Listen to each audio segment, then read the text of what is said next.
वैसे स्नान नित्य करना चाहिए। कई सारे लोग होते हैं जो ठंड में तीन दिन में एक बार नहाते हैं। ऐसे कई सारे लोग आपके आस पड़ोस में रहते होंगे, आप देखते भी होंगे। कईयों के तो घर में भी होंगे जो 2-2 3 दिन तक नहावे ही नहीं, यूं ही घूमता फिरे। ऐसे गंदे लोग भी होते हैं। रोज नहाना जरूरी है। कई लोग कहते हैं कि मन पवित्र होना चाहिए, मन तन से क्या फर्क पड़ता है। 4 दिन से नहाए नहीं और बात कर रहे हो मन की पवित्रता की। जिसका तन इतना गंदा है कि आधा किलोमीटर दूर से ही बदबू आवे, उसका मन क्या खाक पवित्र होगा मेरे भाई बहनों। मन की पवित्रता की भी शुरुआत तन की पवित्रता से होती है। इसीलिए नियमित स्नान करना चाहिए। और कईयों के तो टाइम ही नहीं है स्नान का। कई लोग रोज तो करते हैं लेकिन 12 बजे 2 बजे, कई लोग तो कथा में आने से आधे घंटे पहले ही नहाने से निपटते हैं। रोज नहावा की कई जरूरत है, रोज नहावा की जरूरत है भाई। रोज नहाने की, रोज स्नान की आवश्यकता है। इसीलिए आवश्यकता है क्योंकि मेरे भाई बहनों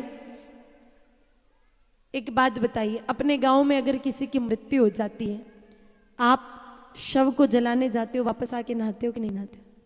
नहाते हैं ना। कई लोग शमशान घाट में ही नहा के आते हैं, कई लोग घर पे आके भी नहाते हैं, स्नान करते हैं। माताएं भी किसी के यहाँ मृत्यु हो जावे, बैठने जावे तो वापस आकर स्नान जरूर करती है। क्योंकि शव के पास गए थे, स्नान करना जरूरी है, नहाना जरूरी है। अब दूसरों के शव के पास गए थे तो वापस आके नहाते हो। महापुरुष शास्त्र कहते हैं निद्रा अर्ध मृत्यु के समान है। जब इंसान सो जाता है तब उसकी आधी मौत हो जाती है।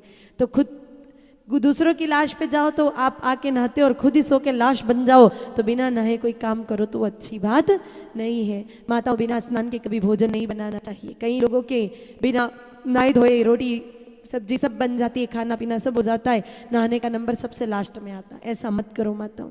बिना स्नान के कभी भोजन नहीं बनाना चाहिए। हमेशा स्नान करके भोजन बनाएं। बिना स्नान के भोजन की बनाया जाता है उसमें तमोगुण अधिक होता है, इसीलिए सदैव स्नान करके भोजन बनाना चाहिए। आपके अगर ज़्यादा काम रहता है तो सुबह उठ करके 4 लोटों से नहा लो, थोड़ा सा नहा लो, और फिर आपके काम धाम निपट जाए उसके बाद रगड़ रगड़ के 14 लोटों से फिर दोबारा और नहा लेना। चंबल में खूब पानी है अभी, कोई दिक्कत नहीं, 2 बार नहा लो। लेकिन कम से कम बिना स्नान के तो भोजन कभी नहीं पकाना चाहिए, कभी नहीं।